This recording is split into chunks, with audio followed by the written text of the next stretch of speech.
Hi, and welcome to Empowered Marketing by Professor Hines. This podcast is devoted to beginning marketers and owners of small businesses. We're here to help you learn social media marketing. Each episode presents important elements in social media marketing that you can use in your campaigns to generate better results, especially more business. Empowered Marketing is exclusively sponsored by A-Cubed Marketing Services in Orange County, California.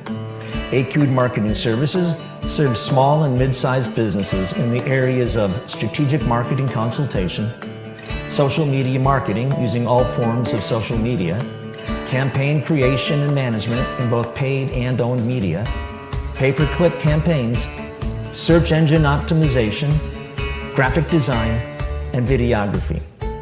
A-Cubed Marketing is owned and managed by me, Professor Joe Hines.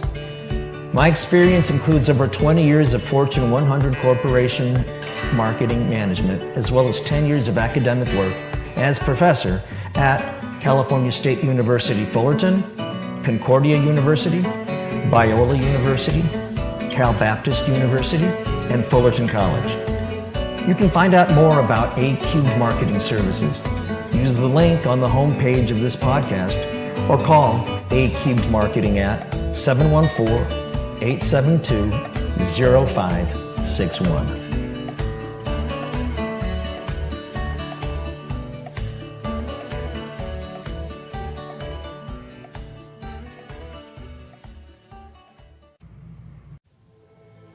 Hi, everyone.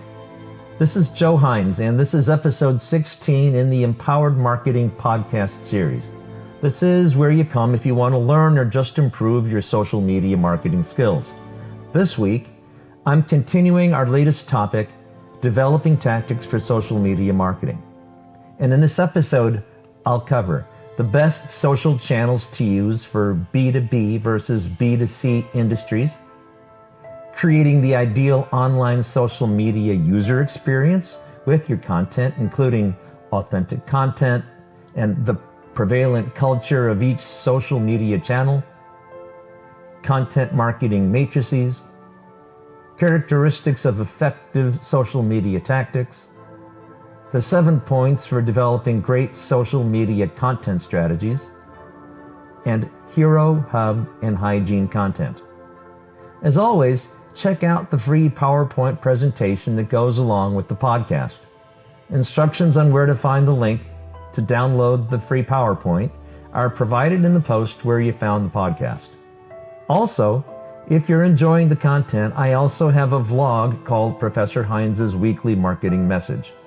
It's available on my A-Cubed website at acubedmarketing.vlogs/weekly-marketing-message, and you can find it on YouTube and Vimeo. Are you interested in applying these strategies and tactics to your business? I'm available to help.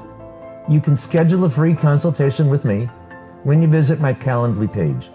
Go to https://calendly.com/a-cubed_marketing/introductory-consultation.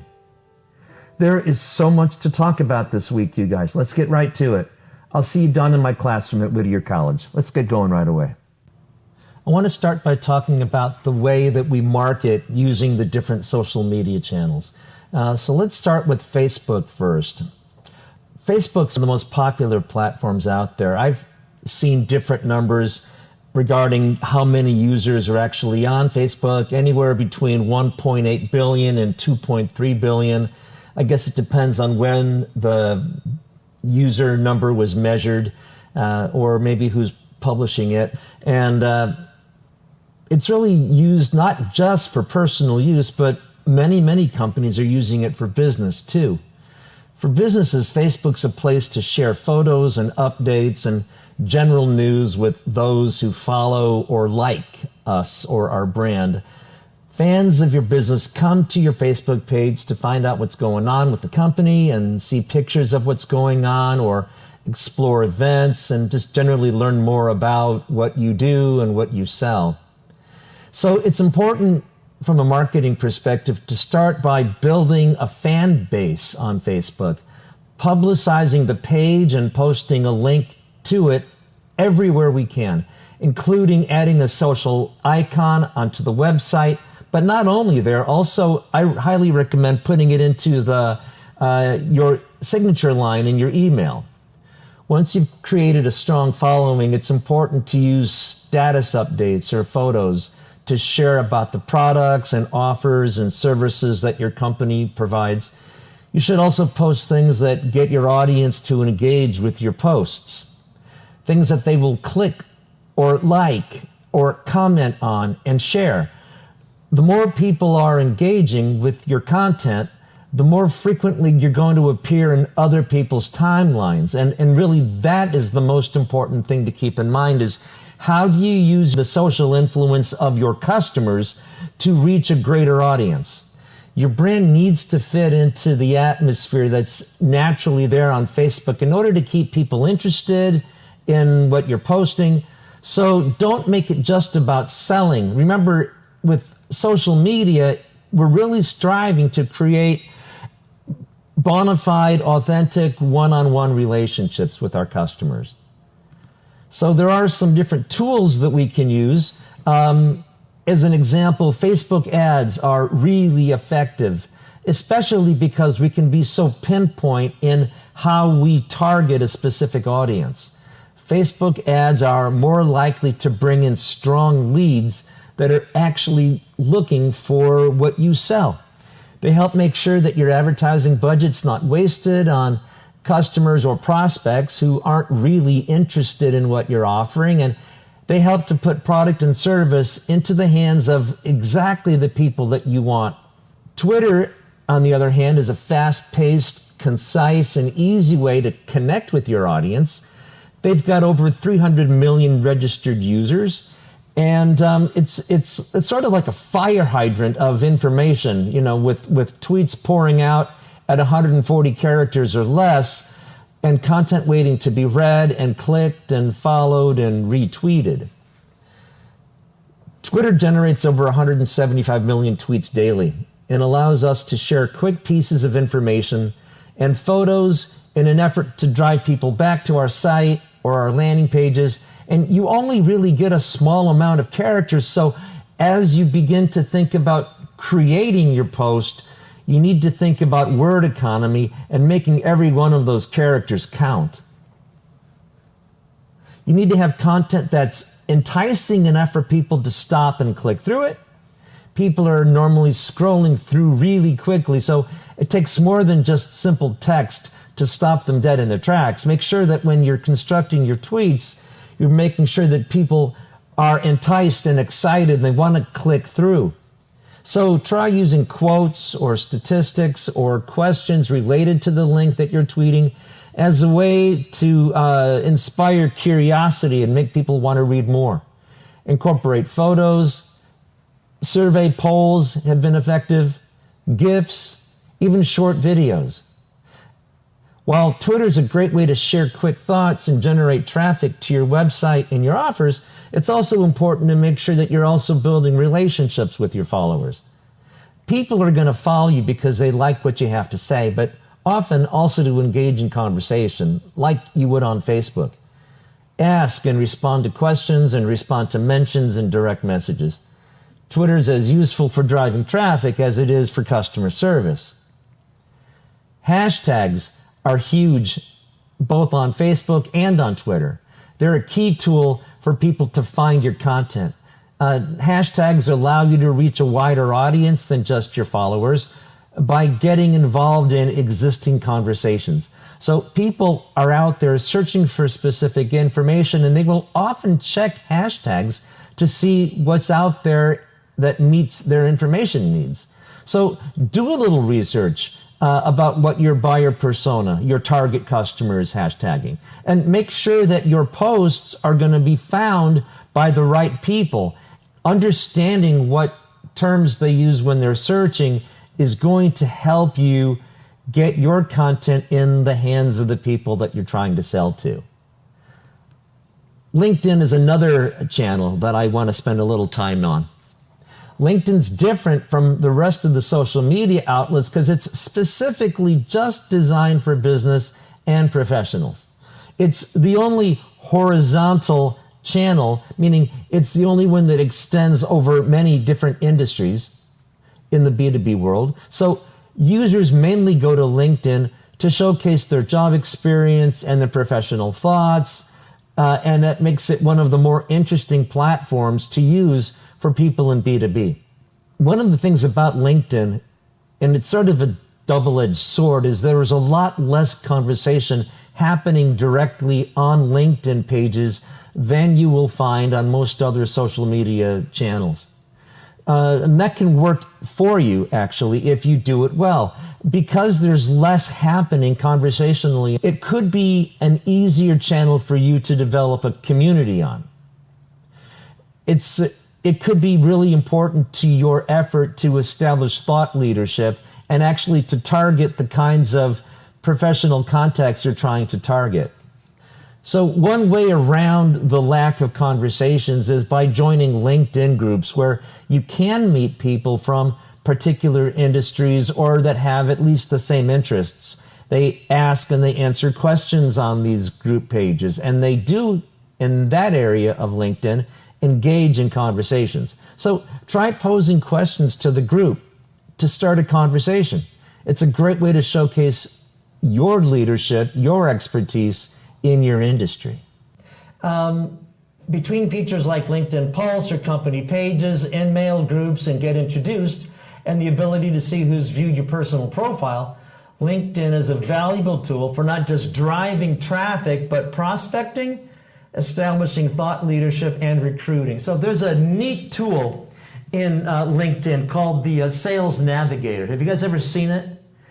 In it, you can go in there, specify what industry are you interested in finding contacts in, what geography, what position in the company, what type of senior position are you interested in talking to. Maybe you give it a radius around a particular zip code, for instance, and it'll generate as many leads as you could want. So it's a brilliant way to identify specific sorts of people using that tool, and that's what they mean here by prospecting. The opportunity to establish thought leadership in LinkedIn is all about creating video or blog content that you can then put out there in LinkedIn and share with everybody that's in your network. YouTube's also another really, really important channel in social media. It's now considered to be the second largest search engine after Google itself. Interestingly, it's owned by and part of Google. YouTube's the leading video sharing platform in the world as well. So on your channel, your brand can share and edit its own videos. You can create playlists that link a number of your videos together so that as people find your content there, they can actually see more of what you've posted. And you can also prompt discussions with the content that you load in there. And YouTube's another platform that the search engines give priority to in search results. So really try and take advantage of that. You've seen the descriptions of the videos in YouTube, right? With all the content people sometimes write. That section in there can be full of keywords. So people go into the search area there in YouTube and hit any of those keywords. Anything that contains that in the description area is going to be listed. That's one way that can be done. So, within it, make sure that there's a purpose and a value to what you're uploading and sharing. So from the purpose of a campaign, if you want to show that Buttigieg is a great community organizer who's great, got great instinct for it and comes from a community perspective, maybe show him working as the city mayor, in the community that he lives in now, and show the different ways that he was involved in the military and what he achieved there, and so on and so forth, to really build a story for him as Pete Buttigieg, the community. YouTube for your business is a great way to get your face out there. The videos are a lot more engaging and shareable than just solely text content. And they also aid your search rank in Google. When creating videos for YouTube, think about quality. Make sure that there's a purpose and a value to everything that you post and share. Also, make sure to pay attention to production value. Both the video and the audio of what you upload should be crisp and clear and easy to understand. So, no shaky cameras, guys. Instead, think about using a tripod. And there are some nice, inexpensive attachments that can connect your phone to a tripod, and that'll eliminate the handheld shakiness. Pinterest is another interesting channel for marketing. Make sure that your caption is keyword optimized. Like any other search engine, Pinterest cannot crawl images. Do you know what that means, to crawl images? It means that there's these bots or they call them spiders too, that each of the large search engines like Bing or Google or Yahoo or any of them have, that are constantly searching out the entire internet and indexing everything that's changed. So when it talks about it can't crawl your images, meaning that if you don't have anchored text or some sort of caption around it that identifies what the photo is, there's no way that this algorithm or mathematical equation that's basically doing all the work for the search engine can achieve that. So every image that you post has to be high quality and striking to stand out in your feed. When you start posting images on a Pinterest page, make sure that they all link back to a related blog or a page on your website. In fact, every time that you post anything on any of the channels, I highly encourage you to always have a link back to a page on your website. If you're not doing that, you're not taking advantage of social media and its ability to attract more people to your site where they can learn a lot more about you than they can in the short duration of a single micro post. Once you begin posting in Pinterest, organize your page by dividing it into different boards. Every board should have a category that's relative to different aspects of your business, and make it simple for followers to find what they're looking for. This is another link I thought was great for your purposes. 5 best paid advertising channels on social. I've already said earlier that not all the channels are necessarily great for buying advertising, but these are the 5 best. YouTube, number 1, okay? Followed by Facebook, followed by Instagram, followed by LinkedIn, and then finally Twitter. So right off the bat, if I know this, and I know that visual is an important part of the decision-making process in politics, I'm going to make sure that I have a lot of money invested in my YouTube campaign, right? Questions that help in channel search. When I was taking you through this, and I said, well, what are the conversations like on each of the channels? And you'll recall that I talked with you guys last week when we talked about the different demographics that are represented through each of the social media channels, and how Pew Research Foundation does a tremendous amount of research on this every single year. Well, some of the information that they published recently talks about the nature of the conversations that you find on each of the social channels. Okay, so the 6 types of Twitter conversations is, for an example. So one is they talk about, one example of a conversation would be among polarized crowds. This type illustrates different groups of Twitter users who discuss polarizing topics. They often rely on different sources of information, and they commonly do not interact with groups that disagree with them. The second type would be a unified conversation. This is a tight group of individuals. Maybe they belong to the same group or the same industry or the same association or something.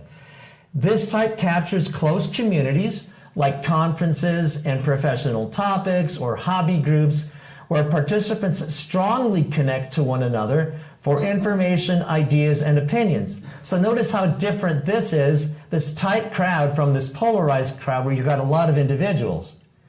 Brand clusters. This is where people are really loyal or excited about a particular brand, and maybe on Facebook, they're all in community around the brand page. So in a brand cluster in Twitter, this type of a group of people is formed around products or celebrities. These popular topics can attract large, fragmented Twitter populations, generating mass interest but little connectivity. There's also clustered communities. This is, again, maybe groups of communities, like you may have groups of individuals. Here, you've got groups that are created around global news events and popular topics. Communities form around these multiple news sources.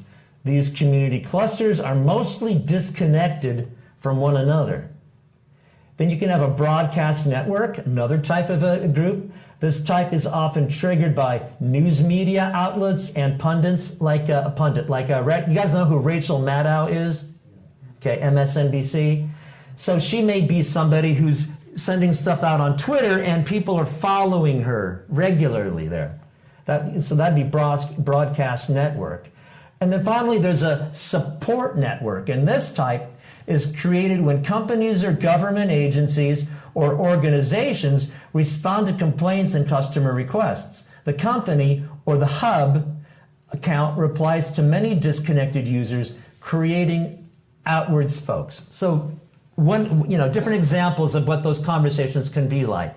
5 types of social media content that convert. So when I'm thinking in my campaign all about, not only where do I find the people that I want and how do I get involved in conversations with these people and, where are they? It might be, how do I create the right kinds of content that's going to move people from awareness? One conversion step might be to starting to collect information about my brand. Or I've gone further through that consumer journey and I've gone from evaluation and I'm ready to make a decision and make a buy. How do I convert them from evaluation to purchase, right? So types of media that could do that. Interactive content is one. Interactive meaning I want to get them to engage. I want to get them into a conversation. So interactive content allows viewers to respond to it in more than just comments or likes. Ebooks are another way to get people to convert because you've provided them more information through the ebook. Strongly positive content is a third way. And with this strongly positive content, these are posts that evoke strong emotions in people that are more likely to succeed on social media. It's not very surprising that it's positive emotions like awe or amusement or laughter that make people want to share. It's the same kind of experience that you might have had after watching the Super Bowl weekend, and the next day at school or the next day at your work, you and your buds talk, hey, did you see that great Pepsi ad yesterday? Oh yeah, it was hilarious. But all of a sudden you're recounting, talking about the brand and re-experiencing again, because it was a very positive experience. So that's how you convert more people or move more people through that sales funnel. The fourth example could be visual content. So visual content is going to be photographs and video. And according to a study, 70% is the rate of understanding labels with text only. Text only, 70% of the people might get it. So if I want to increase comprehension, I need visuals. Everyone recommends it using visuals, but which ones to use and how? You could use humor on visual posts, as Kim Garst does, or memes like Post Planner does. And then 5, the last example is user-generated content.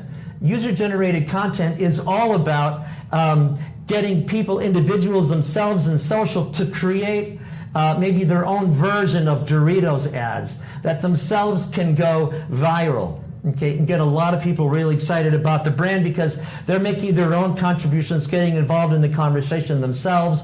Maybe there's contests involved with this user-generated content to get as many watches or views as you can of this stuff. And it can be very, very positive and a great way to go viral. Your channel selection obviously also has to account for whether or not you are working in a business to business or a business to consumer industry, because your choice of appropriate marketing channels will be affected by that. Some channels obviously are going to work better than others. Not all social media networks are going to yield the same results, but LinkedIn is probably the most effective social media platform in B2B. 66% of marketers polled believed it was very effective, with only about 30% finding Facebook to be effective in their B2B marketing strategies. B2B marketers everywhere are using LinkedIn. 9 out of 10 B2B companies are using it right now. More than half of B2B buyers have used LinkedIn to help them make a purchasing decision over the last year, and the go-to media platform for most B2B buyers. B2B marketers everywhere, really, it seems, are using LinkedIn. In fact, 9 out of 10 B2B companies are using it. More than half of B2B buyers actually do research on prospective suppliers using LinkedIn, and LinkedIn has helped them make a purchase decision over the last year. Instagram use is even on the rise, where the recent surveys show that about 2 out of 3 B2B marketers say that they plan to boost their organic use of Instagram over the next year. But it still, regardless, it still remains a lot stronger for B2C. It's about 2 to 1 in terms of number of marketers who are engaged professionally in Instagram. About 72% of business to consumer marketers are using Instagram, whereas only about 36% or so in the B2B space.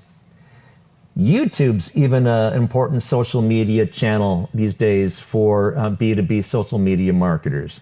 56% of them rated YouTube as important to their overall success.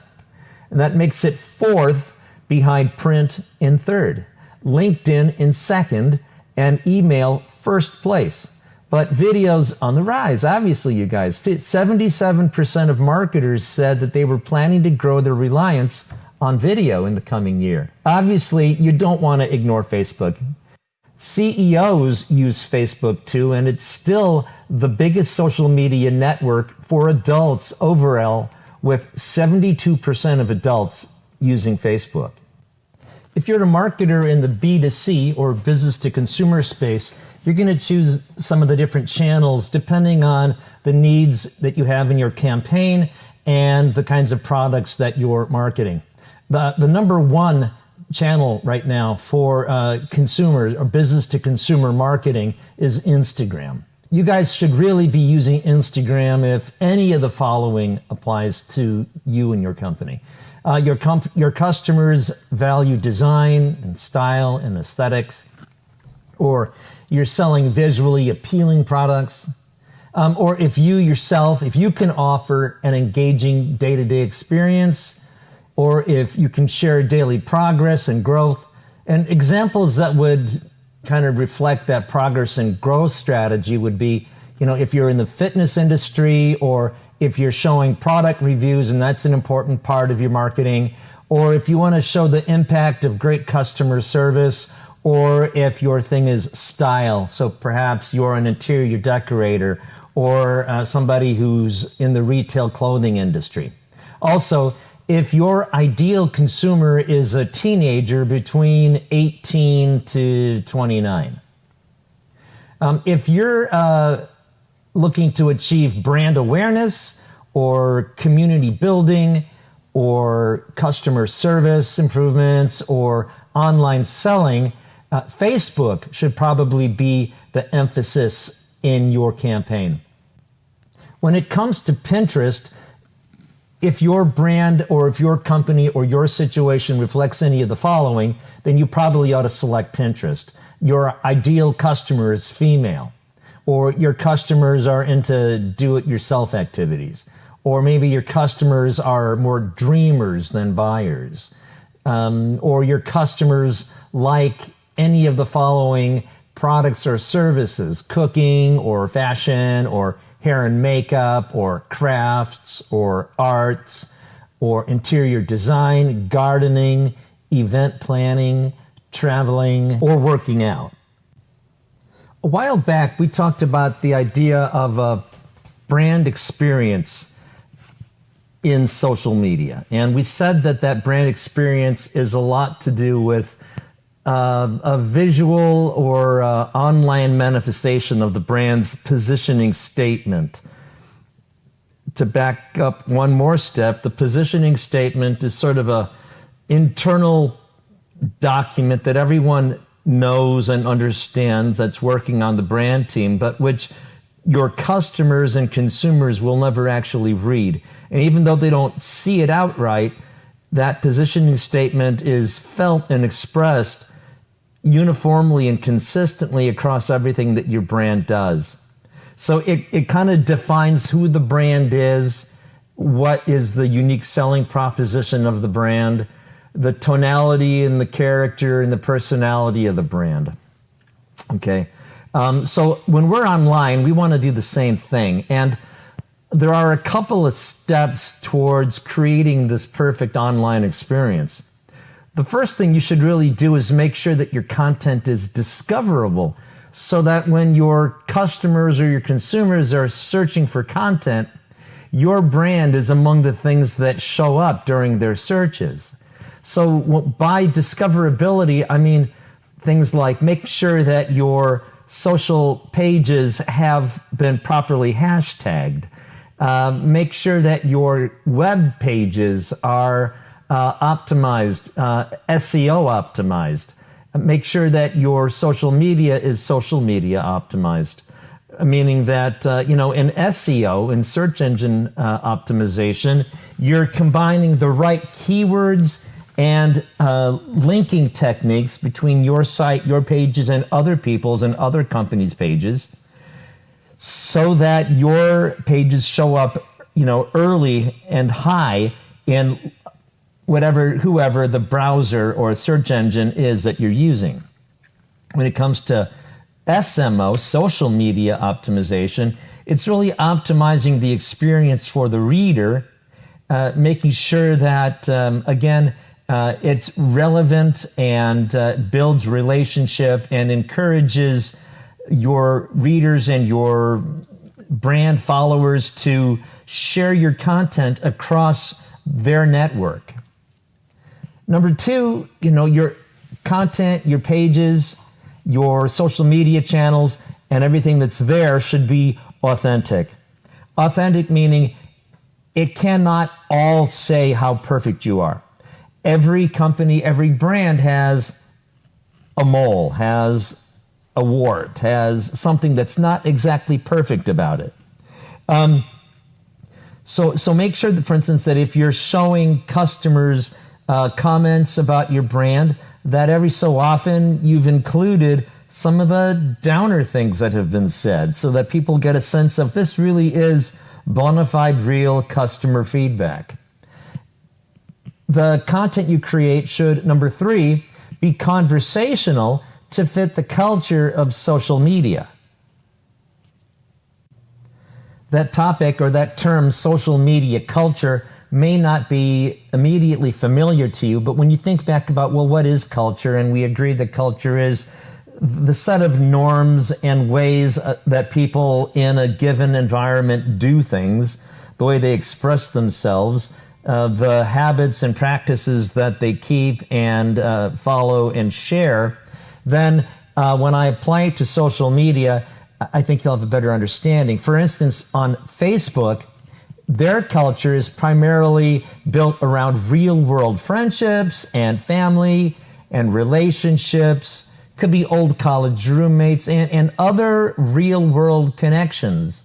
And also, to some degree, it also extends to the overlap between your social connections and the people that are connected to you, so that you might have a second or third degree connection to your content. Facebook also hosts a rich diversity of groups and causes and online communities. And so there are subcultures of the network within their overall space. Twitter, on the other hand, it's mostly about a culture of following. The majority of tweets are created by a minority of power users. And this is even more true when it pertains to retweets. So you've got, some power users and their maybe outsized, larger than life presence, and the passive followers. And Twitter's also supporting some, like Facebook and some of the other channels, they're supporting some diverse subcultures and communities as well. Pinterest, again, a different experience, is a heavily visually driven social network. And what makes a good Pinterest description is different from what makes up a great link description on Facebook or a good tweet on Twitter. So appropriately then, when we create content to support our brand strategies and tactics, we need to be purposing and creating the content specifically for the channel you're planning to use it in, so that it, to the people who participate and for the people who are there and you want to engage in your content and you want them to share it across their networks, they're comfortable doing it, and your stuff is a natural, seamless, slot in among the rest of the stuff that's there. So ways to make sure that your content fits the culture, for instance, with Facebook, when you share links or you share a brief commentary about a link that you're posting, don't just post the headline of the link that you're sharing, but actually share a brief commentary about it. But keep the commentary brief, maybe just 40 to 100 characters. Make sure that the link that you're sharing has a really eye-catching image, or even better, a video. And don't be all business. Remember, this is about personal connection. So really try to lighten things up a little bit and give a mix of personal content as well as business content. Another example would be with Twitter. With Twitter, one of the important things to keep in mind is brevity and word choice and economy. So you want to make sure that your creative fits within that more structured environment. Twitter users are looking for quick interactions, and they tend to skew more techy and newsworthy and trendy on Twitter. So best practices there to make sure that you're culturally consistent is using images that have already been proven elsewhere to have a higher engagement rate. So don't just post a headline, same kind of advice as I gave you for Facebook, but say something interesting or helpful. And, there are a few other devices with Twitter that can help you give your users a richer, from a media perspective, richer media experience. And for instance, Twitter cards are excellent for doing that. And finally, remember that Twitter is fast-paced and that the shelf life of a tweet is super short. So repeat the tweets with different variations, and that'll help you get the greatest reach.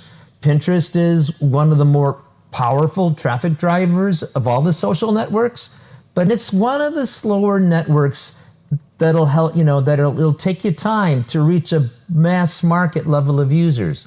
Users on Pinterest are actively using it with specific intent to find content and save content and or products for later review, or maybe just for their own sake of curation. So practices on Pinterest that'll make a difference is think about posting taller images rather than wider images. And because taller images are going to gain more visibility and are going to be repinned more frequently than landscape images. Craft your pin descriptions for people and for search.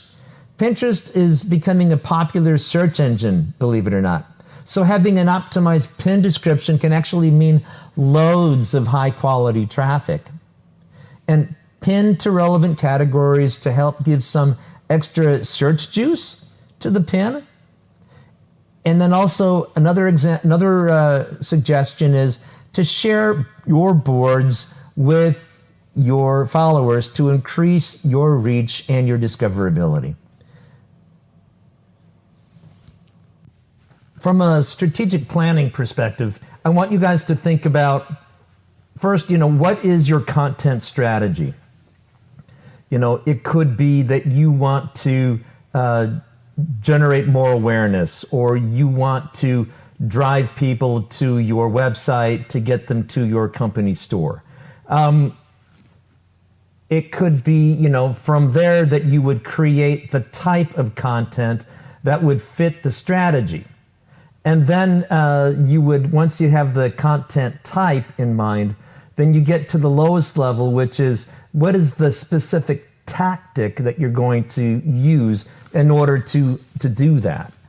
So it's sort of starting from a broad level, getting to a more minute, lower level.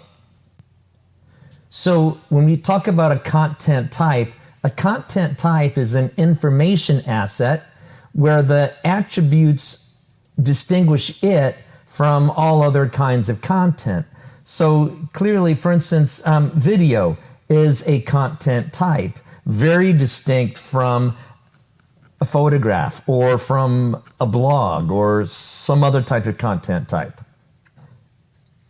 When I think about going from content strategy to content type to specific content, I like to think in terms of a content marketing matrix. So in your mind, I want you to think about a quadrant or a chart in your mind that has 4 quadrants to it. So you've got up and down and you've got sideways. So up and down, think of a spectrum that ranges from highly rational thinking towards highly emotional thinking. And then on the other axis or direction of this chart, think all the way from awareness to purchase, or from a strategic perspective. Okay, so it could range from awareness to purchase. And now inside the chart, you've got really sort of 4 main things that you might want to achieve with your content marketing. You might want to entertain. And so entertaining might occur at the junction of highly emotional thought and low awareness. And or another objective might be you want to inspire. So still you're on the emotional end, but the behavior that you want your consumers to execute is purchase. Continuing to round around the matrix, at the highly rational but low awareness end of the range, maybe your goal there is to educate, okay? And then finally, when you're on the highly rational but purchase end of the matrix, your goal there would be to convince. So under entertaining, there are different kinds of content that you could create that would help you fulfill your goals. For instance, under entertainment, videos could be very helpful. Games could be very helpful. Quizzes could be really useful, or competitions, or even some sort of a viral campaign. Under the inspirational category, think about content like celebrity endorsements, or product reviews, or community forums. Okay, those all have a tendency to be more sales in orientation and more inspirational, because people are being inspired by either industry experts who are providing official reviews of products, or maybe what their favorite celebrities might think about the products, or what their fellow consumers might think. Under the education category, and we're back here down on the highly rational but low awareness end, types of content you might create could include infographics, or different kinds of guides, or press releases, or information about product trends. And then finally, on the purchase area or the purchase continuum of the spectrum and highly rational thinking. The goal here might be to convince, and the types of content that you might create that are used to convince or persuade people could be a price list or a checklist or a listing of product features or different kinds of case studies, maybe some sort of an interactive demo. These are all really helpful in terms of accomplishing that convince goal with the content. Likewise, when you're thinking about creating content, well, characteristics of effective tactics will include tactics that are interactive or participatory or shareable. They'll be symbolic. They're targeted. They're unique or distinctive. Consistency is very important. Functionality. So with the functionality piece, just for a second, think back to that content marketing matrix I just shared with you. Effective content will be value-driven. It'll be purpose-driven. It's going to be memorable. It's going to be authentic. It'll feel conversational. It'll be consistent with the culture of the social media channel that you're marketing in. It's going to be discoverable, and it's going to feel inviting. There's also like a 7-point strategy for developing great content. So step 1 is to identify the themes and the topics that you might use to create your content around. And themes and categories for themes can include things like brand values and industry issues and even target audience interests. So under brand values, think about, what is consistent with the rest of the marketing campaign and make sure that your content is consistent with the overall brand strategy. Industry issues could be, let's say that you're in the floral business and it's coming up on Valentine's season. I actually have a client that's in that industry, and during the week leading to Valentine's, they actually do something like 25% of their company's entire annual volume during that 1 week. So obviously their social media activity is going to be totally focused around, Valentine's. Or other dates could include Mother's Day, could include birthday, could include funerals, could include weddings, the big things that are consistent for floral use in our culture and with some seasonality involved. When it comes to target audience interests, that's going to differ from industry to industry and product category to product category. But one example could be, let's say that you are in the food business and you're selling a collection of cooking spices. So your audience interests might be, the right kinds of spices to use with poultry or with fish or with beef. And you might theme your content around cooking occasions or food types. You might think about, is this for an indoor kitchen use or is this a barbecue use? These are all the foodie kinds of issues that would be appropriate for that kind of a product category and that type of a target consumer, a foodie. The next group of questions revolves around, the discovery process. This would be step number 2 in the 7-point approach. So all the things that involve discovery. So 1, what search mode is your target in? And this goes back to that idea of the consumer journey. And is your consumer currently actively shopping? Or are they in a brand loyalty phase in what they're buying and it's a low involvement product and so their approach is passive? Because if your customer is in an active search mode, you're likely going to want to serve up information that compares your product and your brand with other leading brands and products so that they can more easily make the comparison in their mind and have stronger reasons why they should choose your product.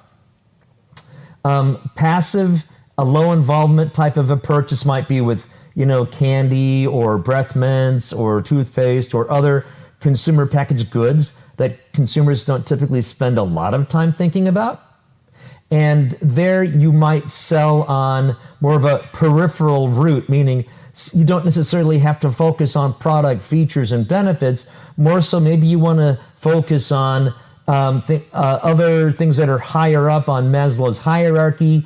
Maybe it's about social acceptance and inclusion and love and that sort of thing. Another issue to tackle under discovery would be, how can you demonstrate your brand's uniqueness? And back in the day, I was working at Conagra, and one of the brands that we actually marketed was Swiss Miss hot chocolate, and one of our lead competitors was Carnation.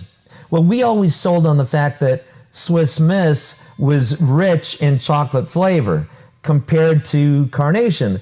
And it was an easy, actually demonstrable difference, because what we would do would take 2 sheets of white paper and we would open up an envelope of each product, ours and the other guys, and dump it out on the paper. And we could show our buyers that, look, you see how much darker brown the Swiss Miss product is? That's because we've got much more chocolate in our product than this light brown to gray color that was consistent or, with Carnation's product.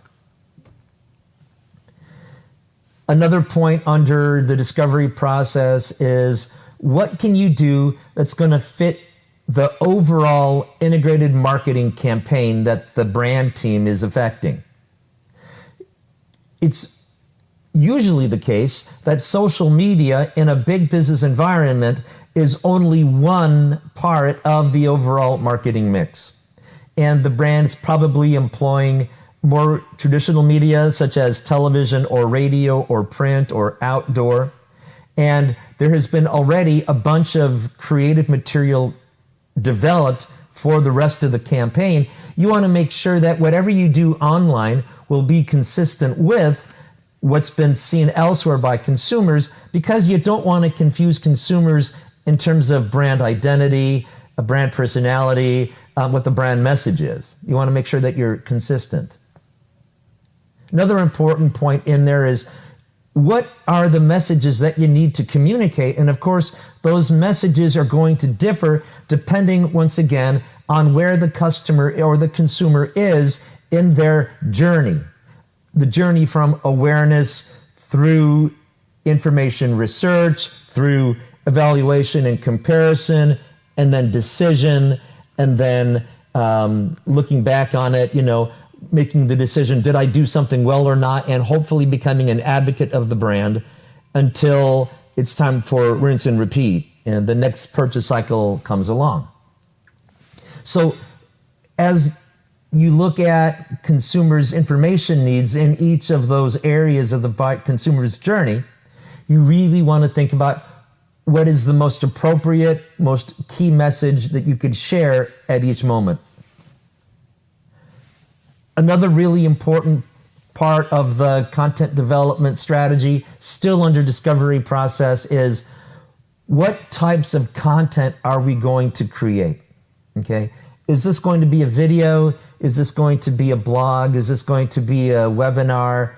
Because depending on the type of content you're using, the message can be either more complex or will need to be simpler, having to do partially with the duration of the message, partially having to do with, how rich is the media experience. Another piece that's important still under discovery is, where will the content appear?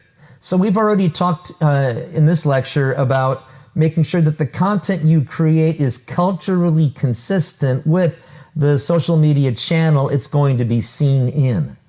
So that's part of where will the content appear. Another important subject here is, do you have source content from anywhere else? Because if you do, it's certainly going to help you extend your budget. you'll be able to do more or more frequently or in more places or a combination of all of that. If you have to go to the well and create everything from scratch, your working budget for creating your content is going to take up a big portion of what otherwise could have been media spend. Another question would be, do you have the talent? Are you working in an organization that has an internal marketing communications department? Or are you working in an environment where you're going to the outside to hire a great social media agency? If you have the talent internally, or whether you're working with an external, advertising agency, in either case, you're going to have to create a creative brief that's going to explain the needs of the campaign, what the problem in the business is to be solved, tell them everything you know about your buyer persona and the consumers you're targeting, what are the key features, and are there any other mandatories that need to be included in what's developed. The fourth big area is content mix. Make sure that as you're developing content, that at least 80% of your content is focused on your audience. Remember, this is one of the biggest differences between the traditional approach to advertising and social media and content marketing. In the traditional age, we were always talking about our product and our service and what was unique and great about us. But now, these days, we've gone from a push strategy to a pull strategy, because everything that we do in content marketing or social media marketing is permission-based. Our content's always going to be out there, but it's now up to the consumer to hit the right link and click on that link and take in the information. And so they're only going to be looking for information that they think is personally relevant, that is helpful, that's communicative, that's educational, informational, entertaining, and really solves the needs for what they're looking for at the moment. So we got to make sure that the majority of the time, like 80%, we're on strategy with that.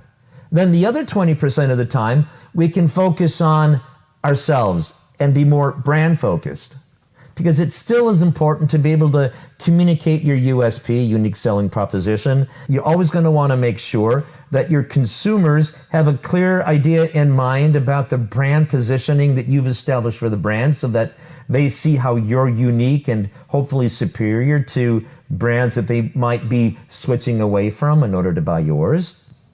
Now, when it comes to planning your content, there's actually a system that invokes three different types of, it's really a hierarchy of content. And the model was really begun at Google and has perpetuated in industry. And they refer to the three types of content as hero, hub, and help or hygiene content. So, to start, let's look at hero. And hero content should be stuff that's very emotional, it'll be very memorable, it'll be inspirational, and it's going to be expensive to produce, and because it is, it'll be created infrequently. And it's also difficult to produce. So one example of great hero content was an event marketing thing that also became a viral video done by Red Bull, where they had a guy that did a parachute jump from something like 50,000 feet, like up in the stratosphere, like at the last edges of atmosphere in the earth. And it was so high that it actually took the guy like 10 minutes, if you can believe it, to parachute all the way down. And of course they did it because it's totally consistent with the brand's positioning strategy. Red Bull gives you wings, and Red Bull has always been seen and positioned as this adrenaline rush of energy. So what better than sending a guy hurtling through the atmosphere towards the earth, right? And so that was hero content. Hub content is going to be educational, and it's made to satisfy regular viewers' needs for content. So things like podcasts or vlogs or a blog campaign that are done on a periodic basis and are written or executed to help people learn how to do things and problem solve in particular ways. Great examples of hubs. It is also perceived as really the filler between hero content. It's much less expensive to produce. It's much easier to create. And so it's what brands do between these mega events like the Red Bull thing. They're also published on a schedule. One of the things that's really important if you're going to start a podcast or a blog or a vlog is that as you build an audience and that audience becomes a group of regular consumers of your content, they're going to expect it to be delivered on a particular day. So you want to have it published on a schedule. When you don't do that, people get confused as to where did this guy go? Where is the content? How come it's here, not here? There's a sense of disappointment around that, and it's hurtful to the tactic. It should also be something that's repeatable. So much more repeatable to create a blog or a vlog or a podcast than it is to stage this, Red Bull stratosphere jump. Because there's this continuity, regularity, and because all of the content is really useful and pertinent to the needs of your target consumers, they tend to build loyalty and frequency. Now, the final category of content in this 3-category system is called help or hygiene content. And these might be a series of how-to videos. So let's say that you work for DeWalt, who's a manufacturer of power tools, and you've introduced a new drill. Maybe you want to create how to cut a round hole in a door to install a doorknob, or how to use a new reciprocating saw from DeWalt, or something like that. That would be help or hygiene. They tend to be evergreen because there will always be a need for that kind of information, so it never goes out of season, never goes out of people's interest area. So those are the 3. And one of the things that I'd like to share with you guys is a video that I found on YouTube, actually put together by the marketing experts at YouTube on creating all 3 types of content. Hey, how's it going, everyone? This is your easygoing and spiffing YouTube expert, Daryl Hayes. Now, today, I'm actually in London to visit my friend, David Walsh, here at YouTube. And what we're going to talk about is the type of content that YouTube would like you to create so you can be successful as a creator. So if this is interesting to you, stay tuned.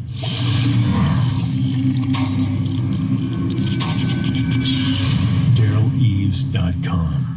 We're here at YouTube Spaces in London, and I had to visit my friend David Walsh so that I could have an English breakfast and be proper. Proper. Yes, that's the word. Is that what it is? It is. It's never going to happen. Sorry, Mom. It's never going to happen. But today we're actually going to talk about the type of content that YouTube would like all creators to create. And on David's channel, we just actually put out a video of the 3 types of content that you can create, but YouTube wants you to do something specifically. Yeah. Why don't you kind of give us a kind of a rundown of one of the type of contents that YouTube would like us to create? Okay, so the first one they want you to create is the hero content. Hero. Now, we don't mean that you need to dress up as a gladiator walking around with just a loincloth. I can do that. We could all do it, but whether... Put it in the comments below if you want to see that. Nobody wants to see that. Put it in the comments below if you don't want to see it. That's right. So hero content is those big videos that people are talking about, those viral videos.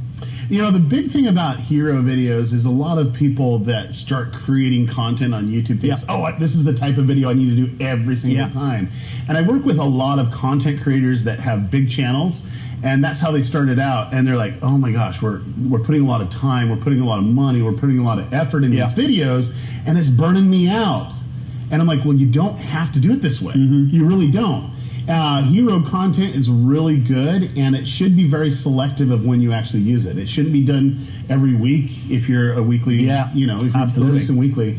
But you can actually strategically figure out, a few times a year that say, hey, I'm going to put a lot more effort and time into a specific video. Now, a couple ways to do this is when something is trending. So like Star Wars is coming up. We love Star Wars. And if you want to talk about Star Wars, that would be a very good thing to do it when it's trending up. You say, okay, I'm going to put a little bit more time and effort into a video. I'm going to put a little bit more production, and we're going to do a lot more distribution and really go from there. And you want to do that. And you look for these opportunities. They're called tentpole opportunities. Absolutely. Some tentpole opportunities are like holidays. We just had Halloween. So Thanksgiving, Christmas, Valentine's Day, all the fun stuff. There are also events like the Super Bowl, World Cup. We got the World Cup, and you'll have like big baseball, the World Series, stuff like that. Elections might pop up once in a while. Nobody wants to do that. But nobody wants to do that. And so those tentpole events, you can actually build your videos around, and you'll typically know ahead of time when those are coming. Like, Christmas comes around same time each year.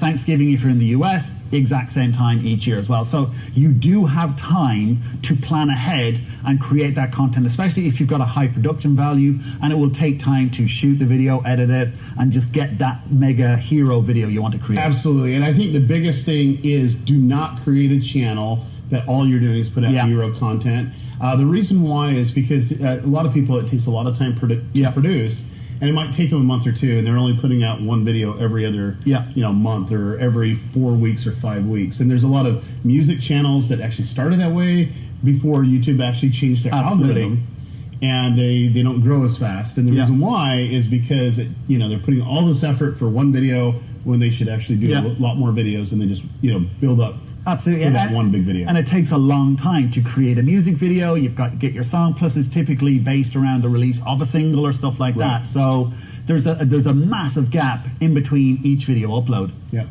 Now, the second one is help content. Now, this is stuff that we actually do quite a bit. It's content that actually has an evergreen strategy. Now, what that means is you can access it 24 hours a day, 7 days a week, and that content would be good as long as the content is actually relevant to the situation they're looking for. Like, I actually have videos on another channel that's over 8 years old, and the content's still relevant, and I'm getting a lot of views every single day because people are typing on Google and YouTube, how do you do this? And the videos actually help them do that.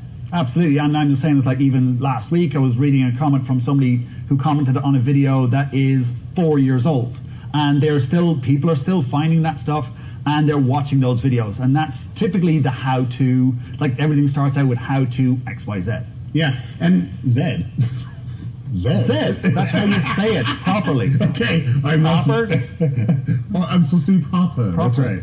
But I'm sorry, I had to do that. Now, the way I like to look at help content, it's the gift that keeps on giving. Now, there's a great example. Gillette actually has a campaign, How to Shave. And there's new people that are learning each day how to shave, and they're watching the videos that Gillette made a long time ago. And the great thing about it is there's new markets coming in that are curious, and they get their information while they're showcasing some product, mind you, obviously. And they're getting some benefit. Absolutely. Another case is how to tie a tie. How to tie a tie. It's like people are they're getting jobs, so they'll need to get a suit and tie. So they're going to YouTube, typing in how to tie a tie. So that is the thing that is evergreen for a very long time, that people will be coming back for as long as YouTube is running, that will be still relevant. Now, the third type of content that you could create is your hub content. Hub content is the content that you're basically making and producing to satisfy the attention of your subscribers. Like, oh, that was a really good piece, but it was pretty good, but I'm not going to share it with everybody, but it was good enough to get me to come back to the next week. Exactly. One of the things I always like to look at is I am a big gamer, and I love old school games. I really do. The old Super Nintendo. I actually subscribe to Nintendo, and they have a Nintendo's Minute that I watch every Tuesday, mind you, every Tuesday, where they kind of give a review of different things. Now, this is great hub content. And the reason why is because it's content that I would enjoy. It brings back nostalgia. Yeah. It doesn't take a lot of time to produce. It's something that people can actually put out fairly quickly. And it satisfies the subscriber to always come back. And then when they do this big, monstrous video, hero video on the new Nintendo that's coming out that I need for Christmas. Where's my wife? Make a note. Make a note.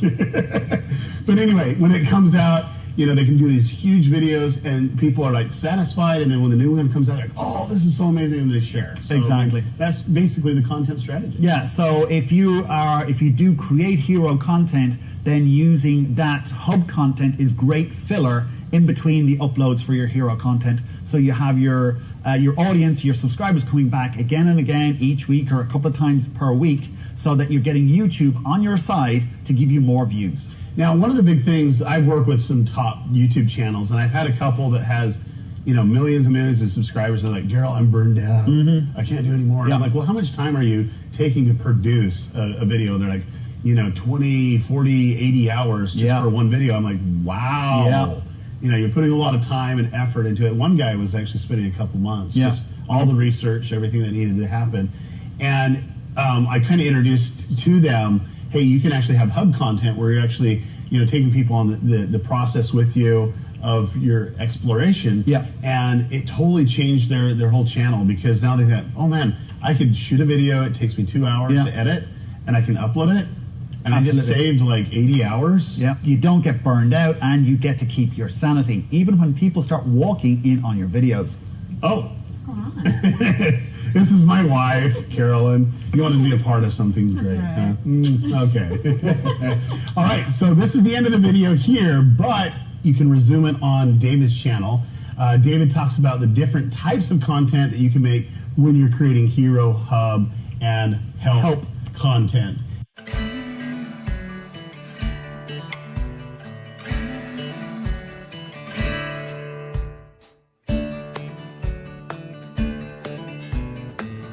This podcast, Empowered Marketing by Professor Hines, is exclusively sponsored by A-Cubed Marketing Services in Orange County, California. In business since 2013, A-Cubed Marketing offers a complete suite of internet marketing services, including strategic marketing consultation, social media marketing using all forms of social media, campaign creation and management in both paid and owned media, pay-per-click campaigns, search engine optimization, graphic design, and videography. A-Cubed Marketing is owned and managed by Professor Joe Hines. His experience includes over 20 years of Fortune 100 corporate marketing management, as well as 10 years of academic work as professor at California State University Fullerton, Concordia, Biola, Cal Baptist University, and Fullerton College. Find out more about A-Cubed Marketing Services. Use the link on the homepage of this podcast or call A-Cubed Marketing at 714-872-0561.